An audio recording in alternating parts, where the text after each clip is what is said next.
We are recording. Hit present. All right. Welcome, one and all, to Reaching a High Score 2, Gamification Revisited.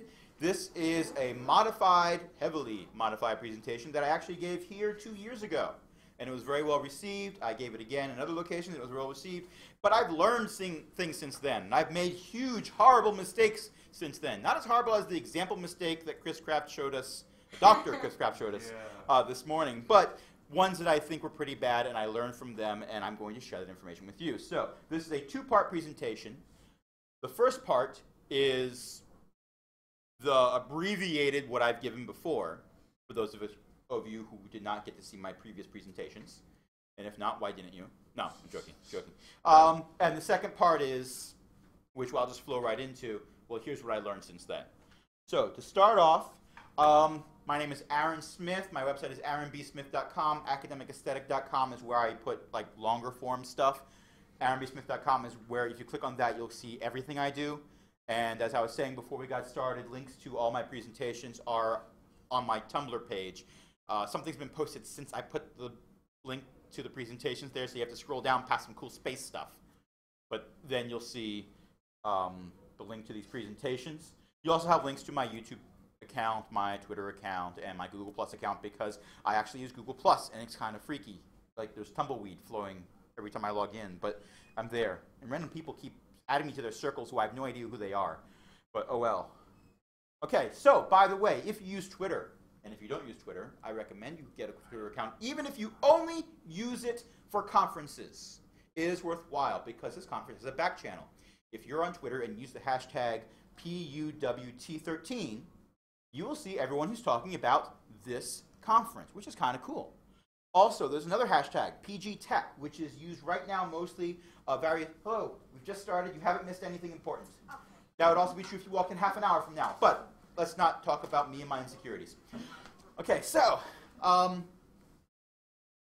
right now, PGTech is primarily used by a bunch of librarians, media specialists and technology educators in the county, but we need more people using this. It's the same people dominating right now, and there's a lot of useful information in here, but it shouldn't be limited to just us. So if you have an interest in technology, by all means, use PGTech as your hashtag year-round. If you have a question, ask it, and you'll get answers. If you find something really cool, like, say, haikulearning.com, for example, share it. There'll be people who think that's cool, too.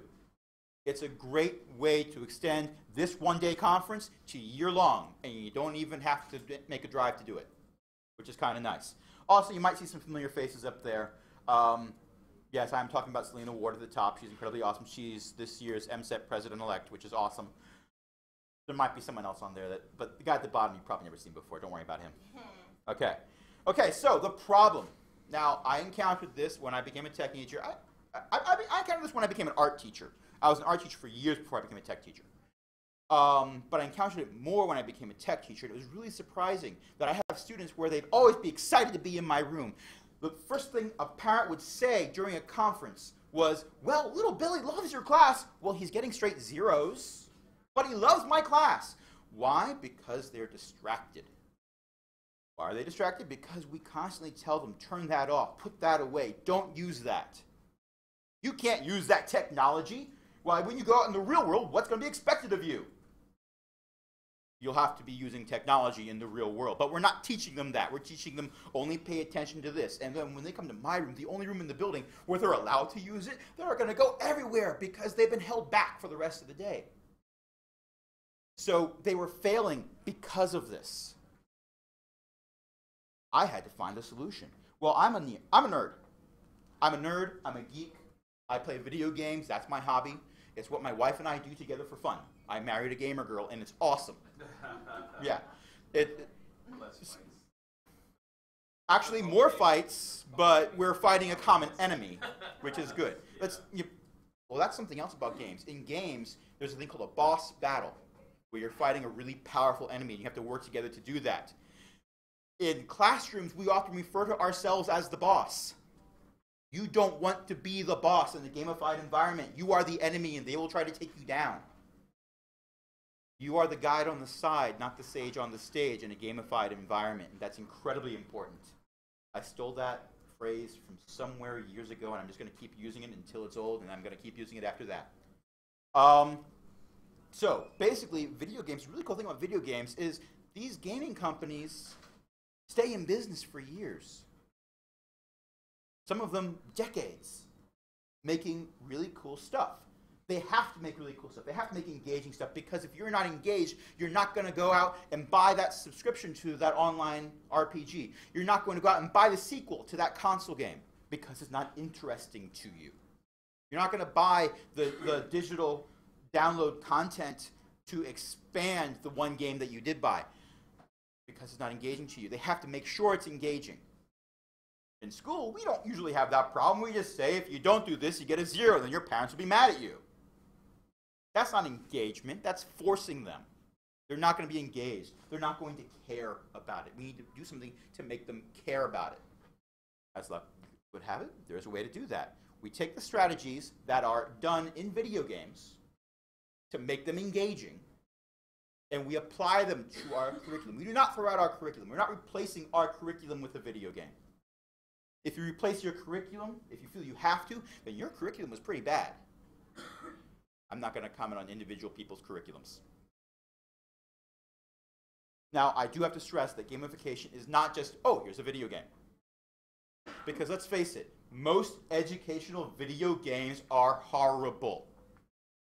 It's like, I didn't write this down, but they're like, you know how when you go and look at the pet aisle in a supermarket and you see the shoddiest, ugliest pet toys imaginable, and you wonder, someone got paid to design this?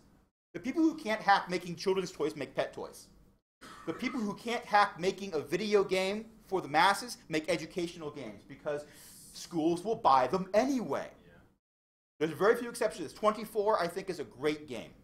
If you've ever played the math game 24, which some schools pay for, that's incredible. That was very well designed.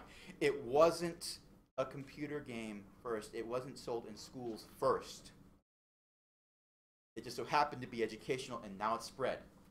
Now, adding video games to your curriculum is nice. It's cool. But don't call that gamification if all you've done is let the kids play a video game in your classroom.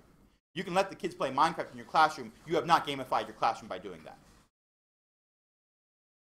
Okay, so now we're up to the 8 game components that I took from video games and applied them to my curriculum to make my curriculum into a game, which made it interesting to the students to the point where they were no longer getting distracted and just watching YouTube videos of mindless behavior or insert singer here, whatever. By the way, Selena Ward, our president-elect for MSET, she has said on more than one occasion, this is the slide that got her interested in gamification. So I will never get rid of this slide. It'll be in every presentation just because she said she liked it. I did bold modifications will be needed because that's the second half of this presentation.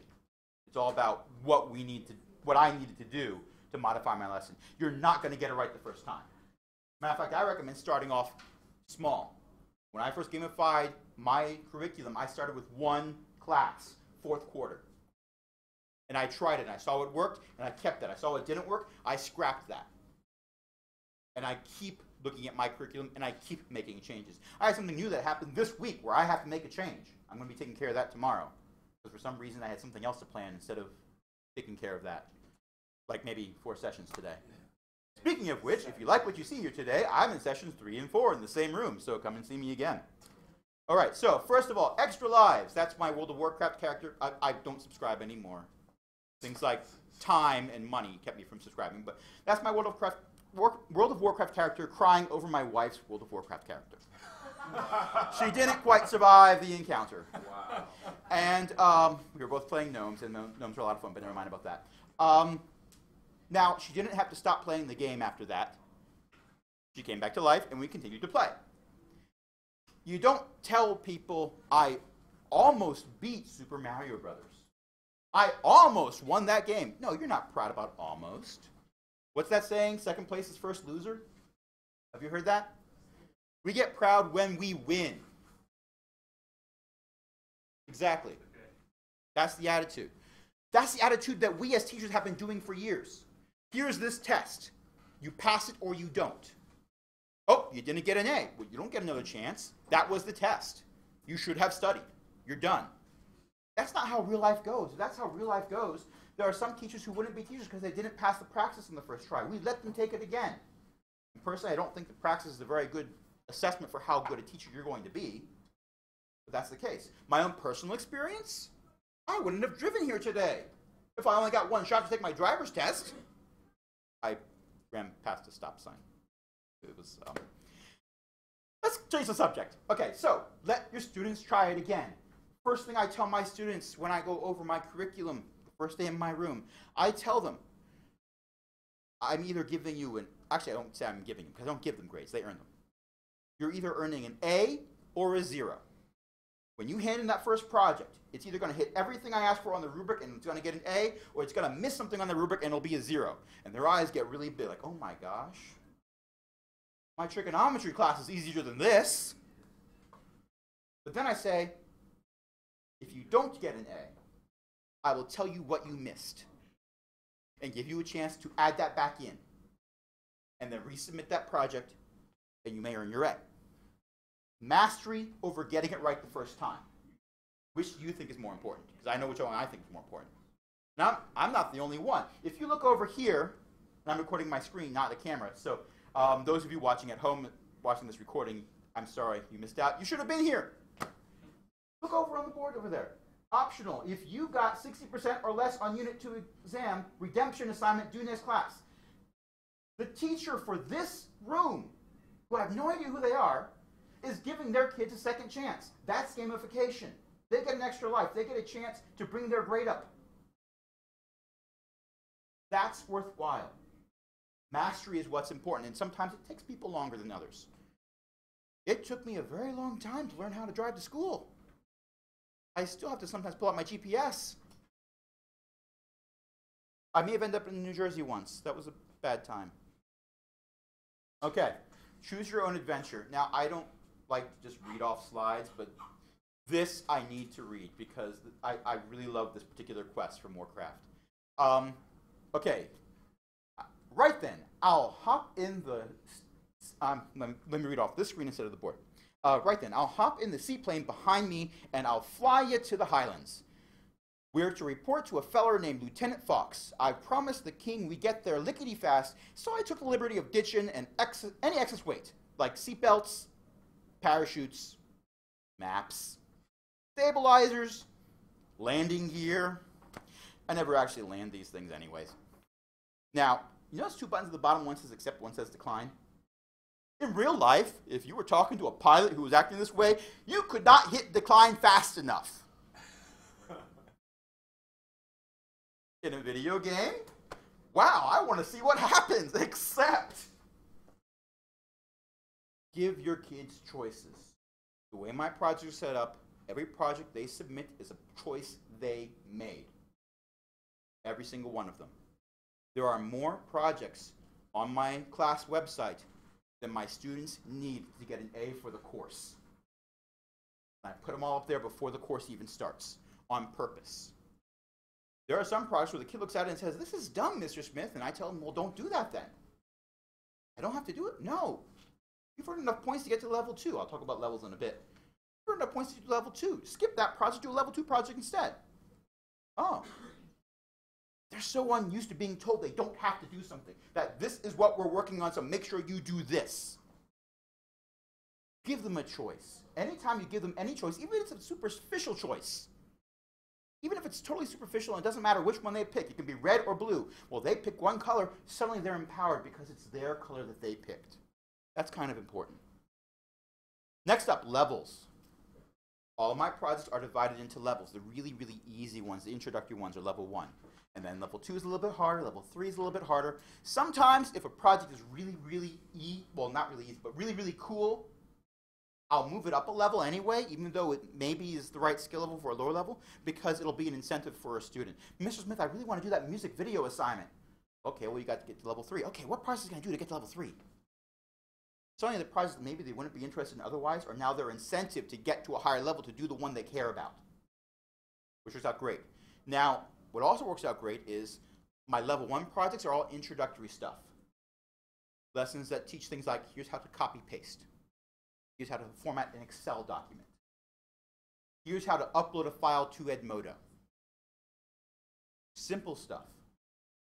But if they don't know that, they're not going to be able to do the harder lessons. And if they skip one of those particular projects, they're still getting those skills because they have to upload something to Edmodo for all of those. So it works out pretty well. Next up, automate everything you possibly can. Not everything will be automatable. If it was, we wouldn't be teachers. They'd have computers doing the job for us. So you're not going to get replaced. But whatever you can automate, automate. Students don't, well actually students do still sometimes come to me and ask me how many points they've earned to get to the next level. They don't have to. Anytime they ask me, I take them to Edmodo. Edmodo.com is not just something that I think is cool, it's something that PG County thinks it's cool. Because every time I go to a tech liaison meeting, somebody stands up and says, Edmodo, Edmodo, Edmodo, Edmodo, and by the way, Edmodo, and unless I forget, Edmodo, and before you leave, Edmodo. There might be a few words in between the various Edmodos, but they talk about Edmodo a lot. Anyone here not have an Edmodo account? Okay, it's very worthwhile, even if you only use it to communicate with your students, it's very worthwhile. And I strongly recommend, even like as a test, play with it. I recommend trying it, yes? What if not many of your students have technology access? That's a very good question. There is a digital divide, and there are haves and have-nots, just like there's have schools and have-not schools. Does your school have a computer lab? Yes. Okay. You could actually use Edmodo in that case by requesting the computer lab for specific things, like say you're giving a quiz that's all set up in Edmodo. You can take the computer lab and I'll have them use Edmodo that day. I provide alternatives. Like I have some students, now I teach at a K through 8 building. My middle school students, all the parents like Edmodo. They don't mind the fact that I have them using Edmodo. I've got a few elementary parents who are like, my kid's a 3rd grader, I don't want them using the internet yet. And they say, no, we can't use Edmodo. So I have alternatives for my younger students to hand in work that isn't Edmodo, like a flash drive. Here, save it onto this. Thank you, I've got it. It works. If you can't use Edmodo, you can't use Edmodo. This is what I use to automate. Your results are going to vary. If you teach your class the same way I'm teaching mine, then you're not teaching your class. You're teaching my class. You are going to want to make changes. The reason I like Edmodo is because, now this is a fake student account, which is why there's so many zeros in there. The student would not look at their score and see that. But this particular fake account, they've earned 400 points, as you can see down at the bottom where it says total. So anytime my majors and my non-week students log into Edmodo, they can see how many points they have. Oh, I've got 2,000 points. I'm now level 2. I can do a level 2 project. They don't have to ask me. And when a student does ask me, because, you know, every now and then there's a student who wasn't paying attention. I know, it's weird, isn't it? The student might not be paying attention in your class. Maybe it's just me. I guess it only happens for me. Yeah. But then I go over, okay, well, here's the spot on the website that says how many points you need per level. Here you are in Edmodo. Here's your score. And they can figure it out on their own. And I usually have to do that once if they have to ask me personally. Pacing yourself and your students. Don't expect everything to be done at once. Now, I do occasionally have a super talented, gifted child that will hand in all of their work for the quarter by the 3rd week of school. I don't expect that to happen, but occasionally it happens. For the most part, what I tell my students is you are going to have 1 project due per week. So that's usually the minimum number of grades you need to hand in if you only see them fewer than 4 times a week. So it works out very well. They don't look at it and say, we've got to hand in 10 projects. No, we've got to hand in 1 project per week. Makes it easier for them to grasp, easier for them to understand, easier for them to not get overwhelmed by everything. Also, pacing yourself. Don't expect to have a totally gamified curriculum when you come to school on Tuesday. If you can do that, I will bow before you and ask you how you did it because you are more awesome than I could ever be. I started off with 1 class, 4th quarter. I spent all of 3rd quarter planning that class for 4th quarter. And I tried it to see if it worked. Some things worked. I kept those things. Some things didn't work. I got rid of those. every quarter, because my class is quarterly right now, I have year-long students in quarterly classes, but the quarterly classes, at the end of each quarter, I take a look at what happened. Well, this worked well, I'm going to keep this. This didn't go well, I'm going to scrap this. Constant revision is important. And your curriculum will get more awesome as you continue to develop it. Don't expect it to be awesome the first day. Going on with pacing yourself, dailies and weeklies. And there's another World of Warcraft capture where actually that particular character is saying, wow, it's amazing. We get new orders every day at 3 a.m. That was when the servers restarted and new quests came out. So he was totally amazed that it happened every day at 3 a.m. It was an inside joke by the developers. But in any case, like I just said, project due every week. Now my majors, because I'm a creative and performing arts academy, so I actually have technology majors. You may all be jealous now. Well, they're doing projects like movie editing and stuff. And if you've ever exported a movie from iMovie or Movie Maker, you know that sometimes that takes a while. Where, okay, it's exporting. It says, okay, 45 minutes until finished. 1 hour until finished. 3 days. No, 3 years. Sometimes I have a student who says, Mr. Schmidt, could I just, I know that I need to put the MacBook away, but could I just leave it out because it's not done rendering the video yet? And I say, sure, put it on top of the card, I'll put it away when it's done. Because I have to. So I give them, they have a project due every other week because that happens. It wouldn't be fair to have a week where we only see them 2 days and say, okay, well, you had to get a project done this week. That just wouldn't be fair to them. So I extended it out for them. An end game, you might not think it's important right away, but end games are incredibly important when you are giving students choices and allowing them to work ahead, because you're going to get that student who finishes everything in 3 weeks or less. Now that student's brilliant, that student is talented, that student is motivated, and now that student is bored. And that is the worst possible student to have bored in your room. I have had more than one student who was like that. My first year as a technology teacher, I had one particular student who, and this is, they've changed Edmodo since then. You cannot do this anymore at Edmodo. Some people are laughing because they've heard me tell the story before. This particular student, and I still remember his name, but he created a teacher account in Edmodo, and he created his own classes, and he sent invite codes to other people in my class. So they were joining his class, and he was the teacher, and he was giving them assignments. And I only found out about this because they were asking him questions about his class in my Edmodo group. To this day, I don't know what his projects were because he didn't invite me. Now, that was an incredibly talented student. He aced my class. He did really well, and I miss him as a student. He actually wasn't even a tech major. He was a band major. Played the tuba, was quite good at it. But never mind about that.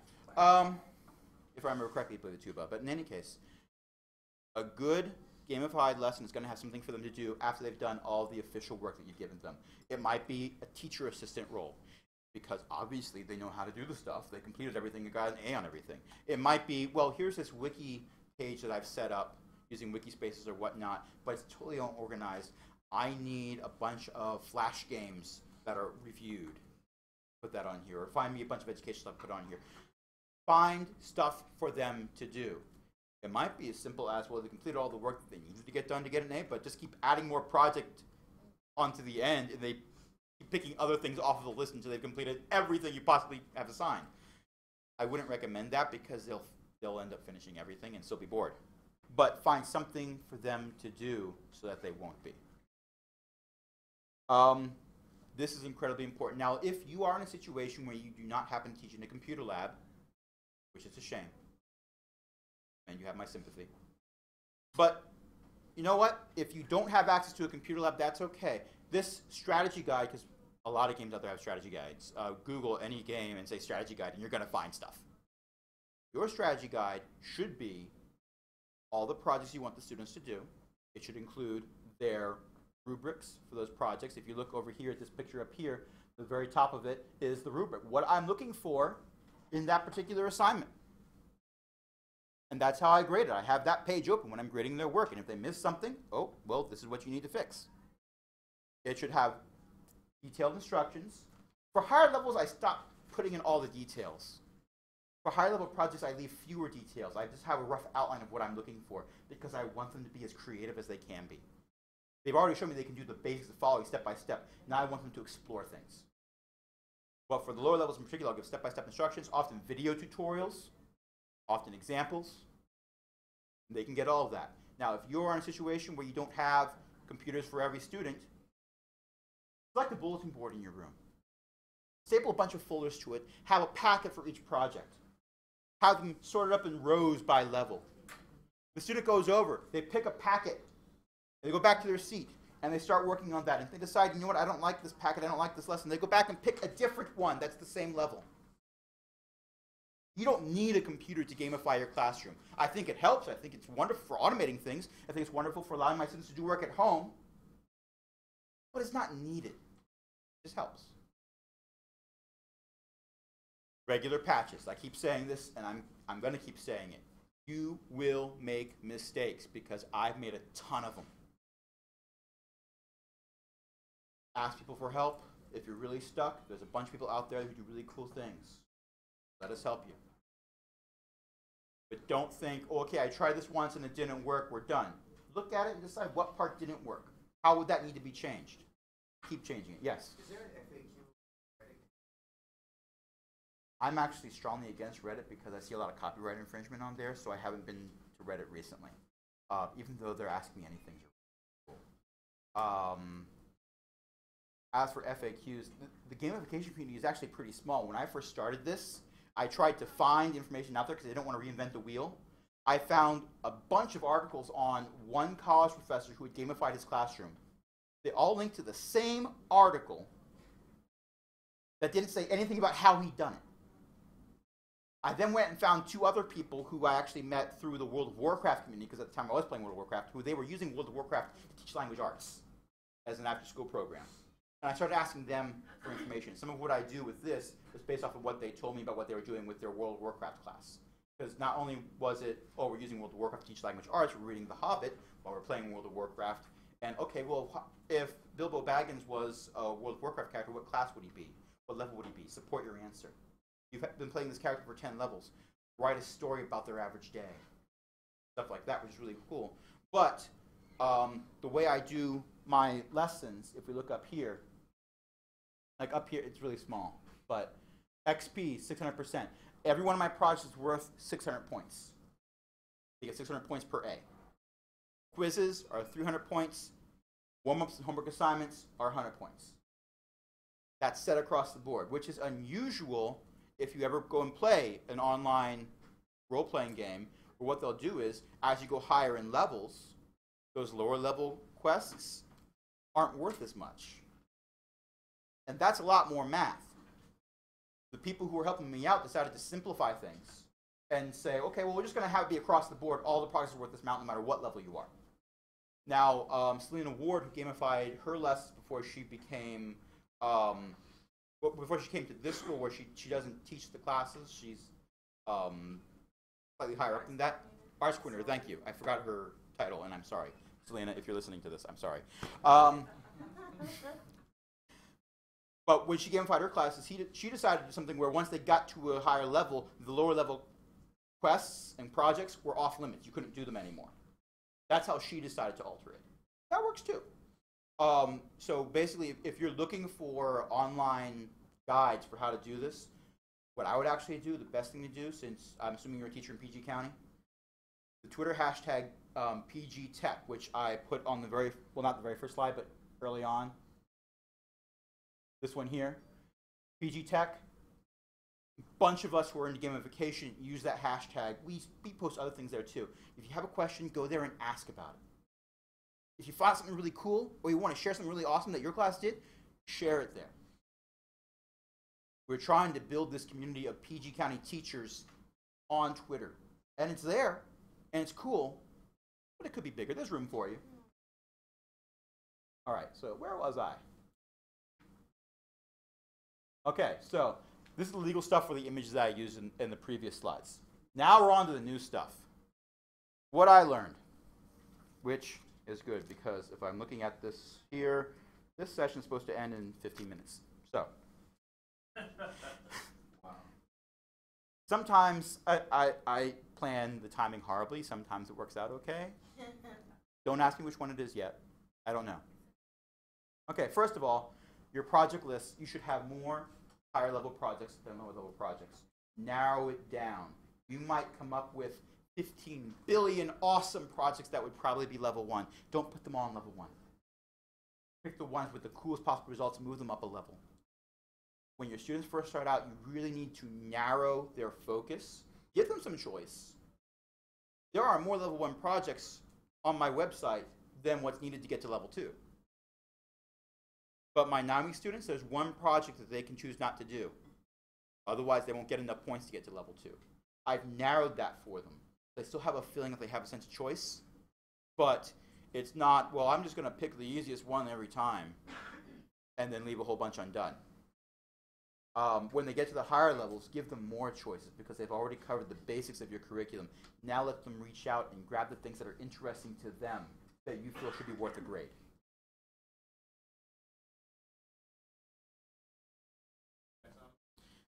I was thinking of that when I made the triangle, but I didn't have Bloom's taxonomy open in another window as I was making it. It's just level 1 projects, you should have a few level 1 projects, enough to get to level 2 and maybe 1 or 2 extra, and then for level 2 have more, and level 3 have more. Now, one of the great things about gamification is since you're giving students that choice, have you ever been in a situation where you thought of a really cool lesson and you really wanted to use it with your kids? Maybe you went to a tech conference and you found something really awesome you wanted to do with your kids, and then you sat down and looked at your curriculum and your planning guide and you said, now which project do I have to abbreviate or get rid of to fit this in? With gamification, you don't have to do that. You think of another cool project, throw it in there. There's room. Just don't throw a whole bunch of level 1 projects in because then you'll have students who finish the year only doing level 1 projects. Encourage them to get to the higher levels.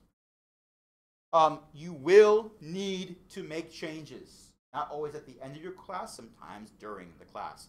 Now, I have a couple assignments where I have them build things in Minecraft. It's a 3D rendering engine. They're doing 3D modeling. It's a game, yes it is, but it's a sandbox game, so they're actually having to think spatially when they're doing it. I don't tell them how to do it either. They have to figure that out. That's part of the technology curriculum, figuring out technology solutions. Unfortunately, because we are not infinitely wealthy and I can't afford to pay for a Minecraft account for every single one of my students, I had them using the demo version. Now, the demo version was really, really old. It was written years ago. We're on, the official version for Minecraft is 1.72. This was version 0.3. Really old. They've updated Java a billion times since then, and it runs in Java. Eventually, they stopped linking to it on the main page of their website, but I still had the link, so I kept using it. This week, I had students who went to go and do the Minecraft project, and they said, Mr. Smith, it's not loading. I went through and I tried it. It's not loading for me either. I tried it on a different computer. Maybe that computer's broken. Nope, this one's not loading either. Maybe Java's not updated. No, it's the current version. It's not loading. I can't do that project anymore. I've lost that resource. And it's a lower enough level project that it severely, in my opinion, limits their ability to get to the next level. So I have to come up with new projects to replace this. My first scramble was I found another 3D rendering engine online. It was web-based, it was free, and you could use Lego blocks to build something. It wasn't exactly Minecraft, but it was similar enough that the rubric didn't need to change. And I said, okay, use this instead. I know it's not Minecraft, but I'll accept it. Okay, I'll go there. Click. Your computer does not support this rendering. It didn't work on the computers because the computers I have in my classroom are older than my kindergartners. So until I can convince my principal to buy me 30 brand new computers, I'm working on that. I can't do a project like this, and I need to find an alternative. That's my job tomorrow. Because this happened just this week. No, don't buy Chromebooks if you want to use Minecraft or if you want to install a wide variety of apps. They're nice for a lot of things. I personally will not be buying a Chromebook, but however, if my mother-in-law told me she was interested in getting a Chromebook, she uses the computer to check Facebook. That is the only thing she uses. Well, that and play some games on the internet that are like Bejeweled and stuff. There are Chrome apps that let you play Bejeweled. A Chromebook would be perfect for her. Okay. Anyone know what that's a picture of? That's your technology history.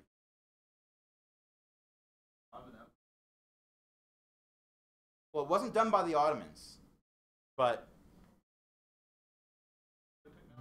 this is a picture of the mechanical Turk. In the 1700s, there was this sideshow that was going around, and it was supposed to be this mechanical.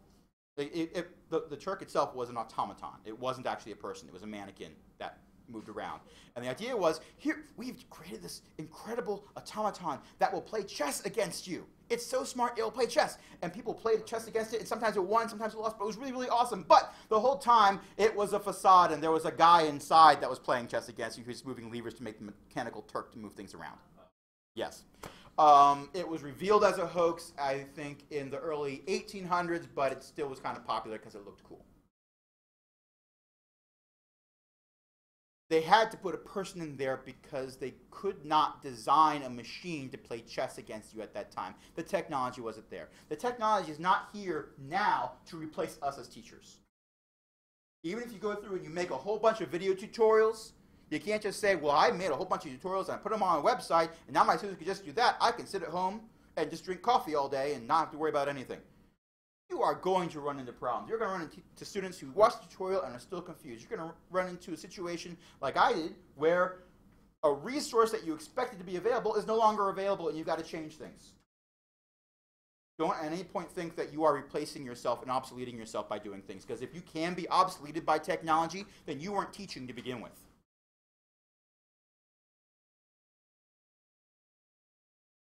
Don't pull teeth. This is something I learned with my majors. Technology majors are a year-long class, and for the first 2 years of the program, we had a culminating activity where they had to script, storyboard, film, edit, and present a 10-minute movie. They did all the casting themselves. They did all the filming and editing themselves. I would step in as an advisory role if I absolutely had to, but otherwise I was hands off. It's an incredibly fun project for those who liked to do it. Not everyone liked to do it.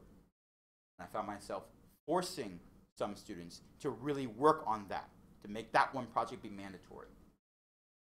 It went against everything else I was doing to do it that way.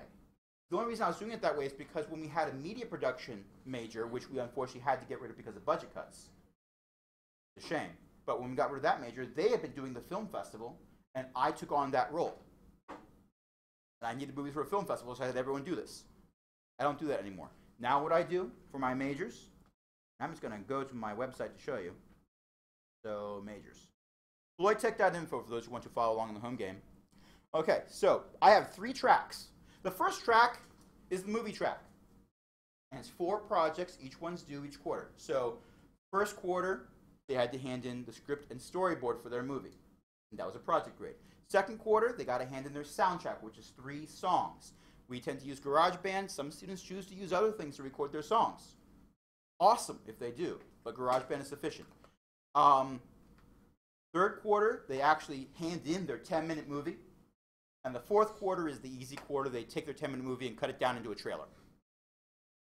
That was our project last year where everyone had to do that. But some of them were not, there was some who were taking 0 because they didn't want to do it that strongly. So I've added 2 different tracks. And they can pick any one of these 3. The photography track, which I consider to be equally as difficult as a 10-minute movie track. You might think, well, taking pictures is easier than making movies. Yes, but 200 pictures? It's a photo shoot. They have to write up the proposal for the photo shoot. They have to have a message that they're trying to say in the photo shoot. They have to explain what kind of shots they're going to go for, who's going to be involved, what equipment they need. Then they go out and take all those photos. Then they have to edit them, narrow down the very best ones, and then they have to find some way to present it. Now, it might be presented as a movie. It might be presented on a science board. It might be presented as a slideshow. They have to figure that out and make something for that. And the one that a lot of my students got really excited about, the game design project, where there's this thing in Minecraft, since it's a sandbox game, there are people out there who make adventure maps, where you can download their adventure map and then you playing a game where Minecraft is just the game engine, and the game itself that you're playing is something that somebody else made and sent to you. They have to make an adventure map, but they've got to come up with a plot for the map. They have to come out with what puzzles are going to be solved for that. It could be like a parkour jumping challenge, like a platformer game. It could be because there's this thing called redstone in Minecraft where you can actually do wiring and programming even, where they can set something up like that where somebody has to figure something out in that. It could be a maze, whatever. And then they have to record people playing their map to present that. And it doesn't count if people don't solve the puzzles, actually, which works out pretty well. Now, I included that because I had two other alternatives. I don't have the budget for everyone to have their own copy of Minecraft, courtesy of me. So I have some students that already own Minecraft, and they decided to do that track. And they're doing some really awesome stuff with it. Those who don't own Minecraft are picking the photography assignment or the movie track. But even so, they have choices now. And I've got more students working on these projects than I had last year. I'm not pulling teeth. If you are finding yourself in a situation where you have to force a student to do an activity, then the activity was made wrong. Maybe I'm on a soapbox by saying that, but I still think that's true, at least for my own practices. Our job should not be to pull teeth. I don't get paid the same amount that the dentist gets paid. If you start paying me what a dentist gets paid, I'll pull as many teeth as they want me to pull. Okay, group work is kind of nice. For my students who are doing the movie assignment, they pretty much have to do group work. There's a few of them who don't. I have one student who, his first year as my major, he handed in a movie where he was every character in the movie except for one person. He had one other person who was helping him out, and they were one character in one scene. And for everything else, they changed the camera angle, and he was wearing a different set of clothes. And they changed the camera angle again. He's wearing the same set of clothes he had before. They changed the camera angle again. So he had conversations with himself, and you knew what character was which because he changed his accent. They weren't particularly good accents. He was a sixth grader, but who cares? But he changed his accent, he changed his clothing so you could tell who he was in each scene. That was awesome. But most of my students who do the movie assignment recruit their fellow classmates. Since we're an arts academy, we even have drama majors in my building, and they have them come and help, which is kind of cool. Now, the thing I love about this particular picture that I found on Flickr, and there's a link to it there, the thing I love about this is this was labeled group work, but have you noticed every student has their own paper? It's group work, but they're each going to hand in something different. My students are working together, but the ones making movies, each one's handing in a different movie. And one of them might be the director, and that's the role they're going to get, and that's how they're going to get graded. And a whole bunch of actors who don't get a grade. But that director might be an actor in one of those other students' movies. They're helping each other out. Now, something that I've seen some teachers doing when they do gamification is the creation of guilds, where the students form a group that works together over a longer term. I'm starting to toy with that. I have some students that are interested in forming a guild. Some of them have already come up with the names and logos for their guilds. So, you can like this person over here. He's my inspiration for that. Thank you. Because you were asking me questions about that, and you're sending me links and stuff, and I still have that stuff saved on here. So I'm working on that, and I don't have something set up to the point where I'm happy with it. I'm going to share it with the students where this is how we're going to do guilds. But you've got me thinking on that, and some of the students are really interested. Think about guilds. The way I did my guild, I did random guilds. Like, I had the kids pick a color out of a bag, and all those kids with the same color formed a guild. Basically, a guild is, I took their group XP, like the number of points they accumulated together individually based on like homework and tasks and things like that, and then they collectively got points. I had an individual competition for my leaderboard, then I had a guild board too. There's some leaderboards out there that you can kind of plug in the information. Kids love that. And the leaderboard is what really sold me on that, because when you're doing a leaderboard, well, if it's for a guild, well, you don't have the individual student names. I'm not putting something online that says, here's all these students and how many points they've earned in my class for everyone to see. It's, well, here's this guild and how many points they earned. It's a step away from giving up personal information, but at the same time, it encourages competition. Yeah. Who's earning more points? You have winners now, and they'll fight for it. There's a typing program called typingclub.com. This is a bit of a digression, but one of the coolest things about typingclub.com is you can press a button if you set up a class where all the students can see, if they're logged in, they can see how many points they've earned compared to other students, and it ranks them. And I had students that were going home and going on typingclub.com and doing it over and over and over and over again because they were first place yesterday, but today they weren't, and they needed to fix that. It was incredible. By the way, it's typing. One of the most boring lessons you can possibly give students. Don't look at it as more work. It is not more work. I'm not doing more work now than I've ever done before. It is not less work either. I can't put my feet up in my classroom. I spend most of my class walking around helping people, as probably you do as well. I don't spend my classes lecturing. I hate lecturing anyway. I don't know why I do it here. But oh yeah, I got to come for free. How do they know what? I think what I've seen some people doing is things like using like a Google site and they edit it once a week, or they'll have an embedded Google document that links over to another Google Doc where you have their actual information, but it moves the depersonalized stuff over into a public document that other people can see. Since I don't have Guild set up yet, I don't have that part set up yet. You could probably answer that better than I can. In teach, there's this board.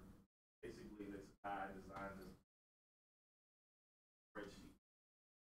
Like, they can go there.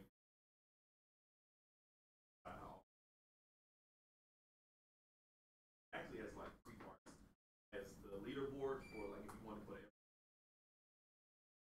as guilds, as houses. Houses will be class. It actually calculates points for your whole entire class to make like a class competition individually and then small groups.